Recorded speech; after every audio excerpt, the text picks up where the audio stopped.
Sumatera Utara. Sumatera Utara hari ini edisi siang 12 Januari 2023. Kali ini bersama saya Lukman Hakim Sitorus. Dan saya Putri Rahmadani Zain. Beragam informasi terkini telah dirangkum tim redaksi kami dan inilah Sumatera Utara hari ini selengkapnya.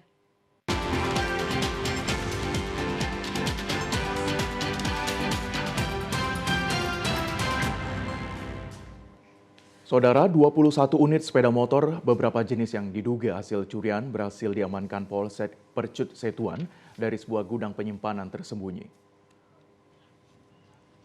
Bermodalkan informasi dari masyarakat, petugas unit reskrim Polsek Percut Setuan melakukan penggerebekan di sebuah rumah yang dijadikan gudang di kawasan Jalan Rambungan, Desa Tembung, Kecamatan Percut Setuan kemarin. Dari lokasi tersebut, petugas menemukan puluhan sepeda motor dengan berbagai jenis tanpa dilengkapi dengan dokumen tanda kepemilikan. Sebanyak 21 sepeda motor yang diduga hasil curian ini kemudian diamankan ke Mapolsek Percut Setuan. Polsek Percut Setuan mengimbau kepada masyarakat yang merasa kehilangan sepeda motor untuk datang dan membawa surat tanda milik kendaraan bermotor guna dicocokkan dengan motor hasil penggerebekan tersebut. Kapolsek Percut Setuan Kompol Muhammad Agustiawan mengatakan, ruko milik seorang wanita berinisial MT ini diduga telah dijadikan gudang penyimpanan sepeda motor selama bertahun-tahun. Saat digerebek, pemilik ruko tidak dapat menunjukkan bukti surat kendaraan sehingga polisi juga turut memboyongnya guna dimintai keterangan lebih lanjut. Bahwasanya ada diduga tempat menampung barang gadean. Kemudian tim menuju ke sana. Setelah sampai di TKP di Jalan Pasar Tembung, tim menemukan puluhan motor di dalam gudang tersebut. Selain berdasarkan informasi dari masyarakat, petugas mendatangi tempat penyimpanan sepeda motor yang diduga hasil kecurian, juga merupakan hasil pengembangan dari laporan pencurian dan penggelapan sepeda motor di Polsek Percut Setuan. Pemirsa, sementara itu kebakaran besar yang menghanguskan 14 unit rumah warga dan 2 unit dirusak di Dusun Simandulang Pantai, Desa Simandulang, Kecamatan Kuala Ledong, Kabupaten Labuhan Batu Utara. Kini bantuan bencana korban kebakaran mulai berdatangan. Pasca terjadinya bencana kebakaran besar yang menghanguskan sebanyak 14 unit rumah warga, 2 unit terpaksa dibongkar untuk mengantisipasi semakin meluas kebakaran. Akibatnya sebanyak 65 jiwa korban kebakaran kehilangan tempat tinggal dan saat ini mengungsi di rumah tetangga dan saudara mereka di sekitar lokasi kebakaran. Untuk mengurangi beban penderitaan warga korban kebakaran, terlihat sejumlah bantuan mulai berdatangan dari Pemkab, TNI Polri, Ormas, dan Dermawan. Bantuan yang diberikan berupa sembako, pakaian, dan lainnya. Kepala Desa Simandulang Sudar Atmaja menjelaskan, kebakaran yang terjadi pada Selasa malam sekitar pukul 20.30 waktu Indonesia Barat menghanguskan 14 unit dan 2 rumah terpaksa dibongkar. Dan penyebab kebakaran belum diketahui dan masih dalam proses penyidikan pihak kepolisian. Dan pasca kebakaran, bantuan dari berbagai lapis masyarakat mulai berdatangan.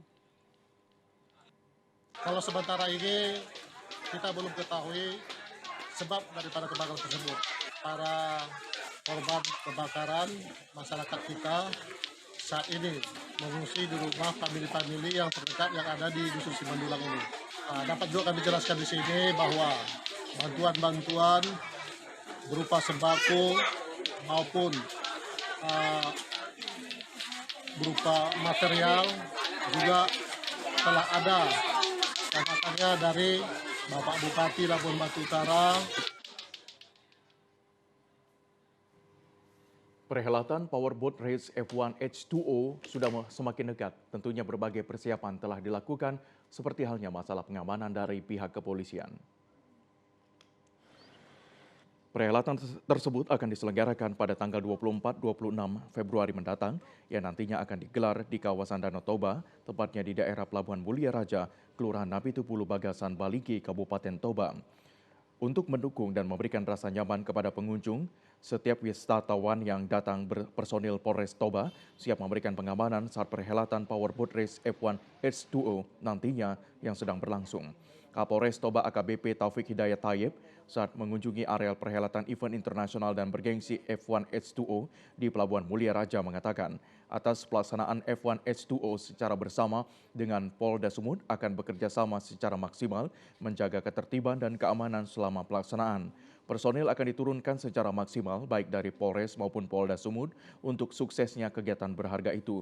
Diharapkan seluruh lapisan masyarakat juga turut berperan. Adapun personil yang akan diturunkan nantinya sekitar 1.000 personil yang terdiri dari TNI, Polri untuk menjaga keamanan saat berlangsungnya balap powerboat race F1 S2O nantinya. Taufik juga berharap dalam menjaga keamanan tersebut tidak semata-mata hanya tanggung jawab kepolisian saja, namun harus bersama-sama dengan masyarakat dapat mewujudkan.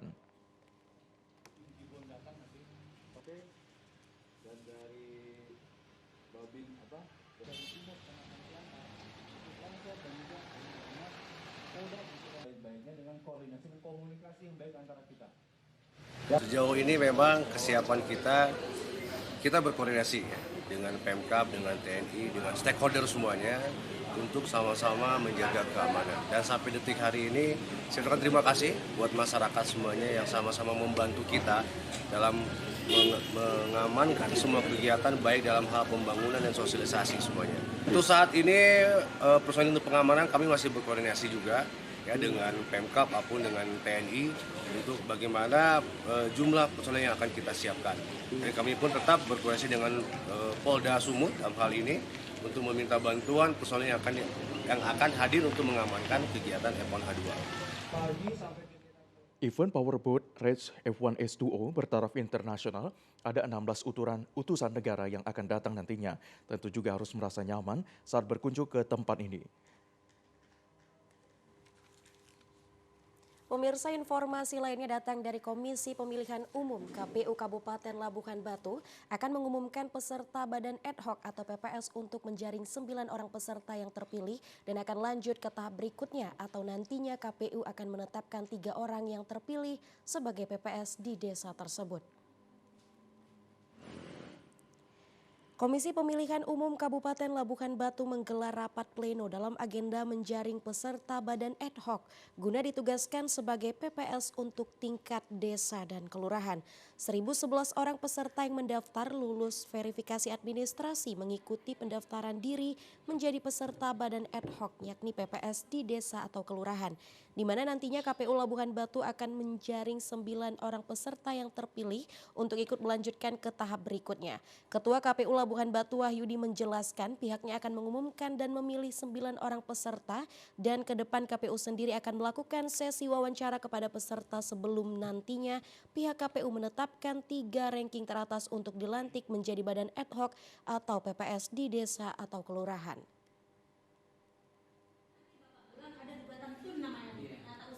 KPU Labuhan Batu saat ini sedang melakukan tahapan perekrutan badan ad hoc yaitu di tingkat PPS di tingkat desa. Jadi di PPS ini sudah kita lakukan ujian di 5 titik kemarin pada tanggal 8 Januari di 5 titik. PPS ini di tingkat desa itu akan diambil 3 orang ya. 3 orang di tingkat desa di masing-masing desa kelurahan ada 75 desa dan 23 kelurahan. Maka ada 98 desa kelurahan, ini akan diambil 3 orang per desa kelurahannya. Sementara Kabupaten Labuhan Batu memiliki 98 tingkat desa dan kelurahan, di mana nantinya KPU Labuhan Batu akan merekrut sebanyak 294 orang petugas sebagai Badan Ad Hoc atau panitia pemungut suara di tingkat desa dan kelurahan. Dukung upaya standarisasi pola operasional jasa pelayanan kepelabuhan di Belawan kembali memperkuat digitalisasi sistem informasi atau Multipurpose Terminal Control Center yang merupakan pusat kontrol terpadu untuk pemantauan secara langsung kegiatan operasional di seluruh wilayah pelabuhan semakin efisien. Salah satu badan usaha milik negara yang mengelola segmen terminal non-peti kemas di Indonesia di awal tahun 2023 ini telah mempersiapkan serangkaian langkah transformatif standarisasi proses bisnis yang bertujuan peningkatan kualitas layanan operasional multipurpose di terminal Pelabuhan Belawan, sekaligus untuk memperkokoh ekspansi perusahaan, mengakselerasi proses transformasi korporasi berupa standarisasi operasional terminal non-peti kemas dan aspek standar komersial, sehingga biaya logistik kepelabuhan di Indonesia, khususnya kegiatan non-peti kemas semakin efisien. Senior Vice President Sekretariat Perusahaan PT Pelindo Multi Terminal Eriansa mengatakan, melalui hadirnya Multipurpose Terminal Control Center sebagai pusat kontrol terpadu untuk pemantauan secara langsung kegiatan operasional di seluruh wilayah pelabuhan, termasuk pelabuhan yang dikelola oleh anak perusahaan SPMT, yaitu PTP Multipurpose dan IPCC Terminal Kendaraan, berada di Pelabuhan Dumai, Cilacap, Surabaya, Balikpapan, Makassar, dan Banjarmasin. Langkah transformasi yang sudah dilakukan di tahun 2020 ini menjadi wujud komitmen untuk dapat menghadirkan pelayanan terbaik bagi pengguna jasa, terutama dengan jaminan akan kepastian waktu layanan, kepastian biaya, dan kepastian keamanan di pelabuhan. Pemirsa, sejumlah tempat wisata lokal di Kecamatan Tarutung saat ini diperlukan adanya pembenahan dan penataan guna dapat menarik minat para wisatawan yang mengunjunginya. Demikian halnya lokasi wisata air terjun Sitaka, tepatnya di Desa Parbubu 2, Kecamatan Tarutung. Selain dapat menjadi tempat wisata lokal bagi masyarakat, lokasi air terjun ini menjadi tempat persinggahan dan peristirahatan sejenak yang cukup sejuk bagi sejumlah pengendara dari arah Tarutung menuju Sibolga ataupun sebaliknya. Dengan ketinggian sekitar 30 meter, meski airnya tidak terlalu jernih karena berasal dari aliran persawahan di atasnya, namun air terjun ini merupakan salah satu sumber air yang menambah debit hilir Sungai Aeksigeon yang membelah kota Tarutung. Selain terdapat air terjun Sungai Sitaka, hingga kini di lokasi ini masih terdapat 1000 tangga yang dulunya dibangun pada zaman penjajahan Belanda namun kini sudah ditumbuhi semak belukar. Sementara itu, akibat kurangnya perawatan dan penataan di lokasi air terjun Sitaka dari instansi terkait serta minimnya sarana fasilitas umum di tempat ini, lokasi wisata kurang diminati dan terlihat kumuh. Menurut salah seorang pedagang yang rutin berjualan sehari-hari di lokasi ini, berharap kiranya ada perhatian serius dari pemerintah. Hal ini mengingat bahwa lokasi air terjun Sitaka ini merupakan objek wisata pertama yang langsung terlihat bila mana menuju kota Tarutung dari arah Sibolga.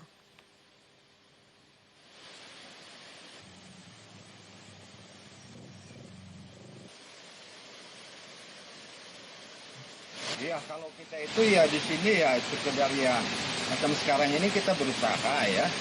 Kita ya apa yang baiknya seperti ya kita membenahin, membersihkan ya kita bersihkan ya. Kalau kita boleh minta ya ke pemerintah ya, kalau boleh kiranya ya dibikinlah, dia diberikanlah sama kita ya, dibuatin kamar mandi lah gitu. Itu aja ya kalau permintaan kita dong ya.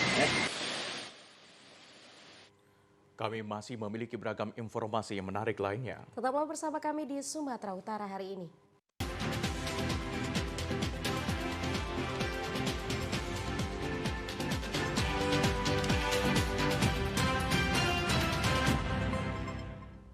Terima kasih Anda masih bersama kami di Sumatera Utara hari ini. Pemirsa, Kabupaten Samosir memiliki sekitar 47 desa wisata yang sedang dalam tahap rintisan atau salah satunya adalah Desa Wisata Bagot di Parlondut, Pangguruan Samosir. Sesuai dengan namanya Bagot, desa wisata yang satu ini menawarkan produk olahan nira yang disebut Bagot. Bagot adalah salah satu minuman khas Batak yang dikenal dengan sebutan arak atau tua. Desa Parlondut merupakan salah satu desa di Samosir yang memproduksi Bagot. Dinas Pariwisata Kabupaten Samosir menyadari potensi wisata Bagot mulai dikembangkannya sejak awal tahun 2020 silam.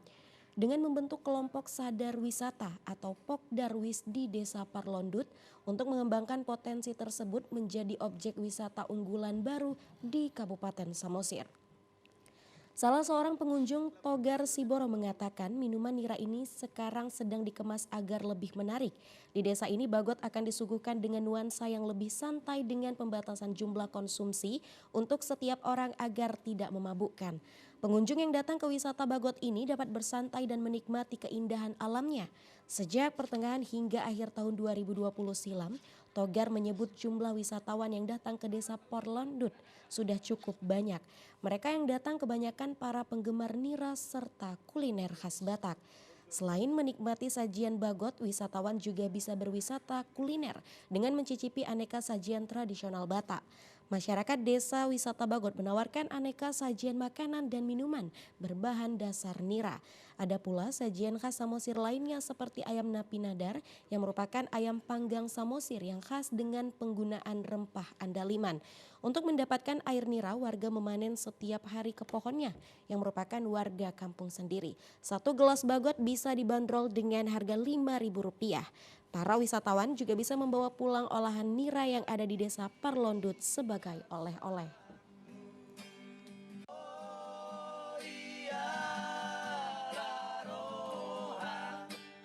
Ini jujur Pak, kita bangga dengan adanya wisata Bagot. Karena menurut kami, menurut hemat kita, ini adalah edukasi kepada masyarakat bagaimana cara meminum tua itu pakai tagline-nya. Karena di sini kita tahu cukup 3 gelas. Jadi kita terbangun bahwa minum tua itu sehat dan tidak berlebih. Apapun yang namanya berlebih itu pasti ada kekurangan. Nah di sini kita dibatasi Pak. Jadi keunikan wisata Bagot ini mengedukasi bahwa tua itu bukan istilah yang negatif, jadi positif ya di sini. Wisatawan juga bisa menginap di Desa Wisata Bagot karena masyarakat telah menyediakan fasilitas homestay yang berkualitas baik dengan harga yang terjangkau. Sementara biaya penginapan Rp100.000 hingga Rp150.000 per kamarnya. Desa Parlondut terletak di daerah yang strategis dari jalan raya utama hanya sekitar 600 meter. Meski berada di tengah perkebunan kelapa sawit, objek wisata pemandian Pantai Geger menjadi alternatif bagi warga Labuan Batu untuk menghabiskan akhir pekan. Lokasi ini berada lebih kurang 1 km dari jalan lintas Sigambal, Tanjung Siram. Objek wisata pemandian Pantai Geger ramai dikunjungi warga, tepatnya di Dusun Jatimulyo, Kampung Dalam, Bilahulu, Labuan Batu. Pantai ini memiliki aliran air yang jernih dan sejuk. Wisata yang berada di tengah perkebunan kelapa sawit memiliki tingkat resiko yang rendah dikarenakan arus yang mengalir tidak dalam dan deras, sehingga pengunjung dapat bermain air dengan aman. Selain itu, tarif yang diterapkan pengelola tergolong ekonomis, seperti untuk biaya masuk ke lokasi yang hanya dikenakan parkir kendaraan. Hal ini menjadi daya tarik tersendiri bagi warga, khususnya kota Rantau Prapat. Salah seorang pengunjung, Rio, menyebutkan bersama keluarga ia sudah beberapa kali mengunjungi lokasi ini khususnya di hari libur sekolah.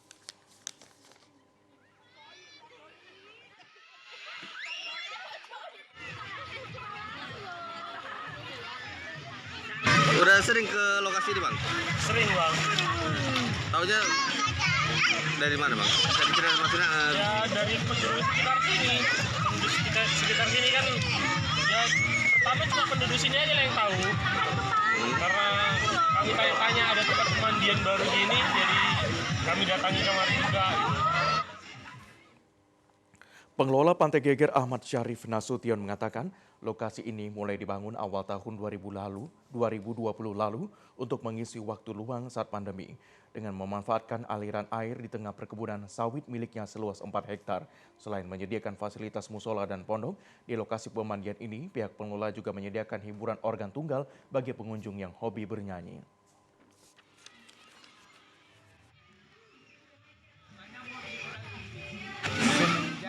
Tahun 2020 sejak ada COVID-19. Jadi disitulah rencana saya karena ada suatu kegiatan kami bahwasanya nggak ada usaha, jadi inilah kami olah untuk sebagai cari makan kami.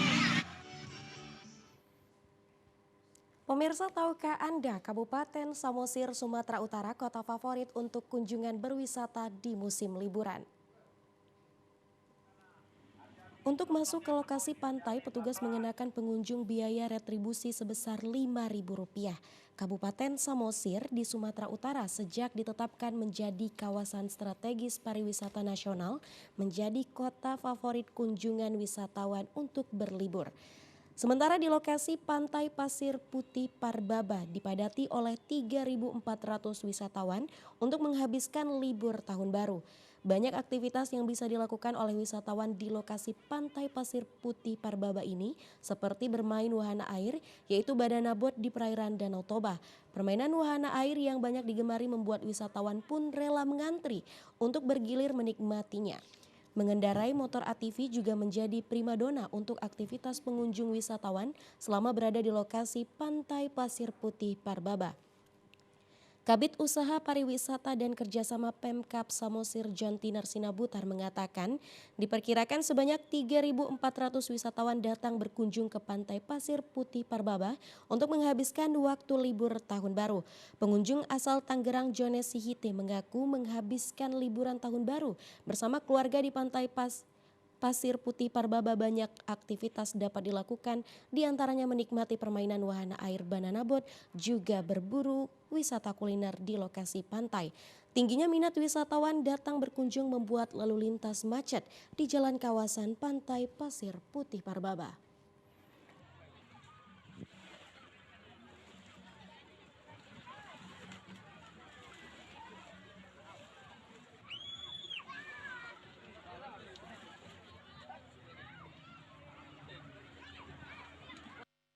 Dua pintu, walaupun pantainya bersambung, ada petugas kita juga di pintu satu sana, sehingga kita berkoordinasi jumlah di sana sudah mencapai 700 di sini. Hari ini hampir 3.400 lah.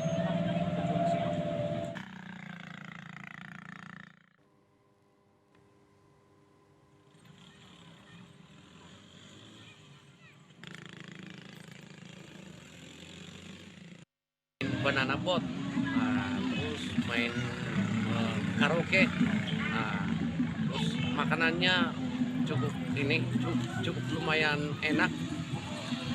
Ya itu kalau yang banyak hiburan, banyak mainan, itu yang kita rasakan di daerah sini. Dari Toba kita beralih ke Labuan Batu Selatan, di mana di lokasi ini terdapat wisata alam Pandayangan, Desa Ulumahu, Kecamatan Silangkitang, Kabupaten Labuan Batu Selatan. Beginilah suasana pengunjung wisata alam Pandayangan cukup padat. Lokasi wisata ini sudah cukup dikenal masyarakat, baik dari dalam maupun luar Kabupaten Labuan Batu Selatan. Objek wisata Pandayangan merupakan wisata air yang dangkal, membuat anak-anak senang untuk mandi dan bermain air. Pengelola lokasi pemandian ini menyewakan pelampung berupa ban, agar anak-anak nyaman dan aman saat bermain air. Tampak para pengunjung bersama keluarga melakukan aktivitas membakar ikan sekaligus menikmati pemandangan dan sejuknya air sungai yang masih alami. Salah seorang pengunjung, Sukmawati, yang merupakan warga Bagan Batu, Provinsi Riau, mengatakan pada hari biasa lokasi wisata biasanya sepi pengunjung, namun di akhir pekan banyak masyarakat yang berlibur ke Pandayangan. Karena keunikan dari wisata Pandayangan memiliki air jernih dan suasana yang indah dan sejuk.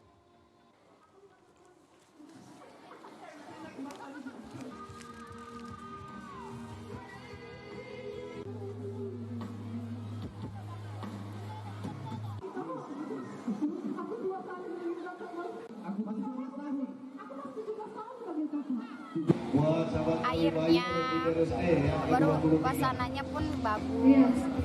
Menurut Simba apa yang kurang dari wisata ini, Mbak? Pondoknya kurang ini kurang.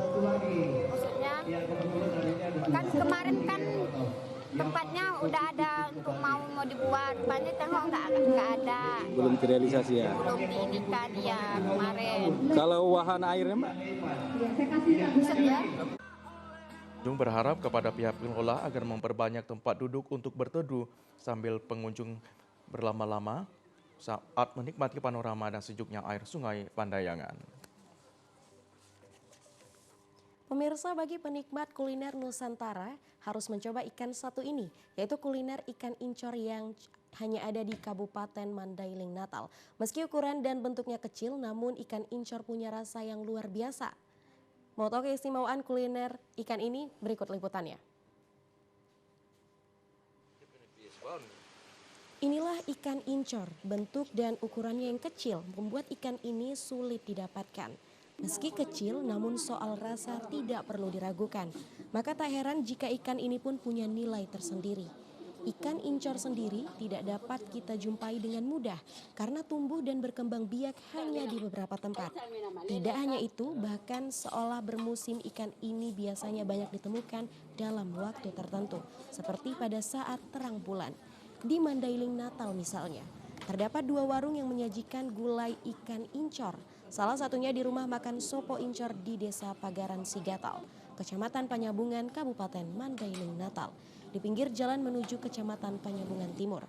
Selain digoreng, biasanya ikan incor ini dimasak asam pedas yang selalu disajikan di rumah makan Sopo Incor. Di rumah makan Sopo Incor ini juga menyajikan berbagai makanan khas Mandailing seperti rondang ayam kampung, rondang belut sawah, dan berbagai gulai ikan mas. Tak kalah juga sayur dan ubi yang bercita rasa manis.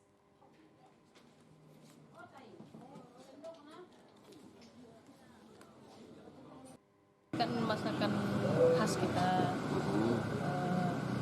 agak jarang ditemui ya, hanya di beberapa tempat, dan ini apa ya namanya ya, ini masakan yang cukup khas lah, tidak ditemui daerah lain. Kalau rasanya maunya saya jangan cerita aja ya, ajak makan ya. Kalau rasanya enak, ada rasa khasnya, baik itu yang digoreng, baik itu yang di asam padeh. Rasanya itu beda dengan ikan-ikan lain. Lebih gurih lembut, lembutnya. Kita makan semuanya ya, sampai sak kepala, gurih-gurih kita makan semuanya. Dikasih apa namanya kuah yang pedas juga enak, digoreng juga kita suka. Rasanya itu jauh dari ikan-ikan lain lah, rasanya enak. Jika Anda berada di perbatasan Sumatera Utara dengan Sumatera Barat, tepatnya di Mandailing, Natal, Anda perlu mencoba masakan ikan ini, yaitu ikan penghuni Sungai Batang Gadis. Di Sipiro, Kabupaten Tapanuli Selatan, ada makanan yang menjadi primadona masyarakat, yakni ikan bakar sinyar-nyar. Masakan yang berbahan dasar ikan mas dan campuran cabai dengan andaliman membuat makanan tersebut menjadi buruan para pengunjung. Rumah makan yang berada di Jalan Lintas Sipiro Tarutung, tepatnya di Dusun Purbatua, Desa Marsada, Kecamatan Sipiro, Kabupaten Tapanuli Selatan, menyediakan masakan yang menjadi primadona sebagian masyarakat di Kabupaten Tapanuli Selatan, yakni menu ikan bakar sinyar-nyar. Berbahan dasar ikan mas yang masih segar, terlebih dahulu pengelola membersihkannya sebelum akhirnya dibakar sampai matang, menjadi menu masakan yang sangat enak untuk dinikmati. Pengelola memadukan ikan bakar ini dengan saus yang terbuat dari campuran cabai dan andaliman yang telah digiling halus beserta bawang, sehingga masyarakat menyebutnya ikan bakar sinyar-nyar. Usaha pembuatan ikan bakar sinyar-nyar ini awalnya dilakukan pihak pengelola pada tahun 2000 lalu hingga sekarang. Buka rumah makan sinyar-nyar ini 20 tahun juga. Warga sekitar, selingkuhan, dari mana-mana gitu. Pokoknya ikan mas, khusus ikan mas dia ya. Kalau bahan bakunya pak apa aja tuh pak? Bahan bakunya termasuk tomat, cabai merah, cabai rawit, bawang bombay, jeruk nipis, penyedap rasanya andaliman. Rasa andaliman yang terasa bergetar di lidah membuat masyarakat sulit melupakan makanan ini. Bahkan adanya sayur rebusan daun ubi membuat makanan ini semakin nikmat. Ciri khasnya itu andalimannya. Andalimannya. Terus Bu? Enak katanya di lidah, terus bisa menghangatkan badan. Terus kita mau rasain makanan Sipiro gitu yang pakai andaliman. Bagi Anda yang ingin berkunjung ke rumah makan sinyar-nyar ini, tidak ada salahnya untuk mencoba masakan khas Sipiro, Kabupaten Tapanuli Selatan. Pemirsa, beragam informasi lainnya akan kami hadirkan sesaat lagi. Tetaplah bersama kami di Sumatera Utara hari ini siang.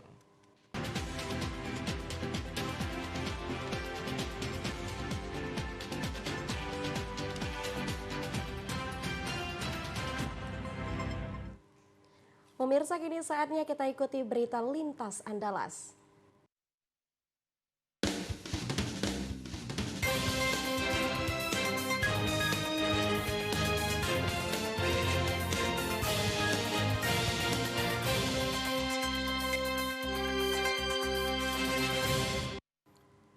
Saudara, Gunung Api Kerinci kembali mengalami erupsi dan mengeluarkan abu vulkanik dengan ketinggian mencapai 100 meter.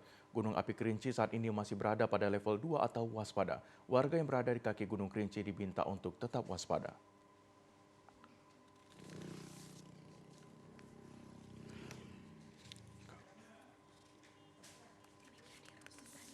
Hasil dari pantauan pos pengamatan Gunung Api Kerinci di Desa Lindung Jaya, Kecamatan Karo Aro, Kabupaten Kerinci. Pagi ini tepatnya pukul 5:46 waktu Indonesia Barat, Gunung Kerinci kembali mengalami erupsi dengan mengeluarkan abu vulkanik berwarna kelabu. Semburan abu vulkanik dengan intensitas tebal membumbung tinggi dengan ketinggian mencapai 900 meter dari puncak gunung dan condong ke arah timur laut. Saat ini gunung yang dijuluki atap Sumatera ini masih berada pada level 2 atau waspada, sehingga masyarakat di sekitar Gunung Api Kerinci belum diperbolehkan beraktivitas pada radius 3 km dari kawah Gunung Kerinci.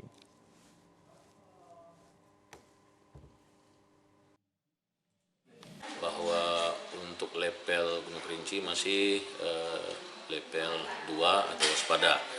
Hal ini ditandai dengan laporan dari petugas pengamat Gunung Api di Kayu Aro atau Gunung Kerinci yang merekomendasikan bahwa kawah Gunung Kerinci itu memang mengeluarkan asap, tetapi warnanya itu sudah melemah, itu warna putih. Jalur pendakian Gunung Kerinci hingga saat ini masih ditutup sementara dan untuk jalur penerbangan disarankan agar dihindari sementara. Hal ini disebabkan Gunung Kerinci masih memiliki potensi letusan abu dengan ketinggian yang dapat mengganggu jalur penerbangan.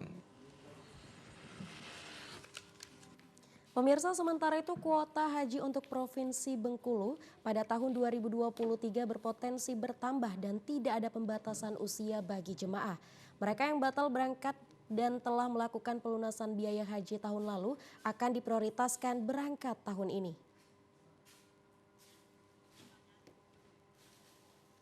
Tahun ini ibadah haji akan kembali normal, tidak ada batasan usia dan batasan jumlah jemaah seperti tahun 2022.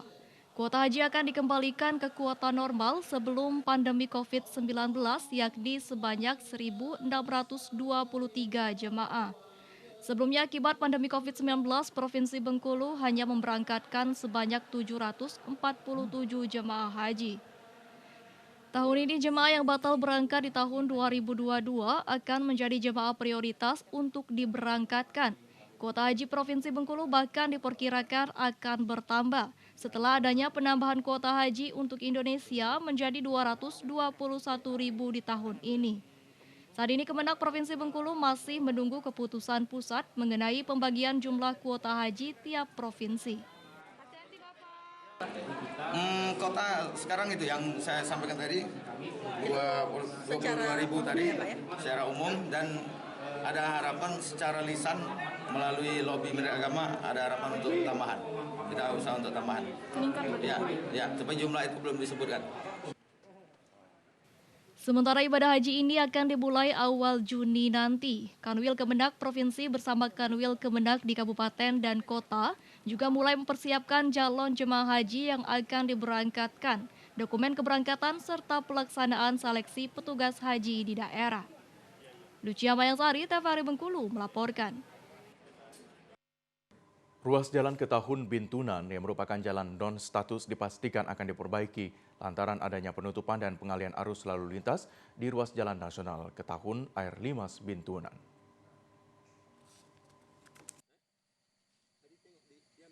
Gubernur Bengkulu Rohidin Mersya telah mengeluarkan surat edaran terkait adanya penutupan dan pengalihan arus lalu lintas ke jalan non-status ke Tahun Bintunan, meliputi Desa Urai, Serangai, Air Lako, dan Selolong. Surat edaran ini ditujukan untuk para pengguna jalan, termasuk pengusaha angkutan, baik itu komoditi batubara, perkebunan, ataupun lainnya. Pengalihan arus lalu lintas ini dilakukan lantaran adanya perbaikan jembatan di ruas jalan nasional ke Tahun Air Limas Bintunan. Gubernur menyebut pengalihan arus lalu lintas ini dilakukan dengan pertimbangan meskipun ada salah satu pihak yang dirugikan. Dirinya memastikan jalan non-status ke Tahun Bintunan akan diperbaiki, mulai dari penimbunan hingga penggerasan badan jalan agar tidak memperparah jalan yang digunakan sementara untuk pengalihan arus lalu lintas tersebut. Jalan nasional, kemudian dengan kontraktor yang mengerjakan beberapa jembatan di poros jalan itu, sehingga termasuk dengan asosiasi pengusaha batubara dan perkebunan kelapa sawit kemarin disimpulkan memang kita agak sulit kemarin memang mencari waktu yang tepat karena maunya itu memang semuanya berjalan, tapi kan tidak mungkin. Maka kondisi yang terburuk yang bisa kita pilih waktu itu tuh memang akan merugikan salah satu pihak. Tapi sudah disepakati dialihkan, tapi dengan catatan jalan di pinggir pantai yang jalan lama itu pada per hari ini juga mulai dikerjakan perbaikannya. Lucia Mayangsari, TVRI Bengkulu melaporkan. Pemirsa, video viral memperlihatkan tumpukan sampah yang berserakan menggunung di sejumlah titik di Kota Bengkulu. Tumpukan ini dapat memperlihatkan di sejumlah jalan protokol di Kota Bengkulu hingga menumpuk di tempat pembuangan akhir atau TPA. Inilah video yang sedang viral di sejumlah akun media sosial di Kota Bengkulu. Tumpukan sampah terlihat di sejumlah jalan protokol di Kota Bengkulu seperti di Jalan Bengkulen Street, Jalan Tanggul Bentiring, Sawah Lebar, kawasan Pasar Panorama, serta TPA Air Sebakul. Fatmawati, seorang warga Bengkulu, mengaku tumpukan sampah yang berserakan sudah terjadi beberapa hari belakangan. Akibat tumpukan sampah menimbulkan bau tidak sedap yang mengganggu aktivitas warga. Warga berharap pemerintah kota melalui Dinas Lingkungan Hidup segera mengangkut tumpukan sampah yang telah menggunung. Kan bukan sampah warga kami Sawah Lebar baru aja deh, dari mana-mana yang buang ini. Masalah bau, ya bau, siapa ngedak ngomong bau kan. Kalau longsor memangnya kan dari rumah warga jauh. Ya kemungkinan ya orang yang lewat-lewat inilah seperti orang bangun inilah yang takut kan. Sementara Wakil Wali Kota Bengkulu, Dedi Wahyudi, mengatakan masih rendahnya kesadaran masyarakat membuang sampah pada tempatnya, membuat wajah Kota Bengkulu dipenuhi tumpukan sampah yang berserakan di tempat yang bukan menjadi lokasi pembuangan sampah. Padahal pemerintah Kota Bengkulu telah memiliki peraturan daerah nomor 2 tahun 2011 tentang pelarangan membuang sampah sembarangan dengan sanksi kurungan 3 bulan atau denda uang sebesar 5 juta rupiah. Namun hal itu ternyata tidak diindahkan masyarakat. Sampah ini seperti di pasar setelah kita turun, itu bukan murni sampah pasar, tapi sampah masyarakat yang mereka tidak ikut iuran lalu ditumpukkan di satu kontainer. Maka kita menghimbau kepada para lurah, kepada LPM, ajak masyarakat iuran sampah. Iuran sampah 20.000 itu bagi ekonomi sekarang tidak terlalu memberatkan. Tapi kalaupun dia tidak mampu, nggak apa-apa, ada subsidi silang. Maka kami himbau, mari sama-sama sampah ini tanggung jawab kita. Tim Liputan TVRI Bengkulu melaporkan. Informasi tadi mengakhiri jumpa kita di Sumatera Utara hari ini siang. Mewakili kerabat kerja yang bertugas, saya Lukman Hakim Storus. Dan saya Putri Rahmadani izin. Terima kasih atas perhatian Anda. Selamat siang dan sampai jumpa.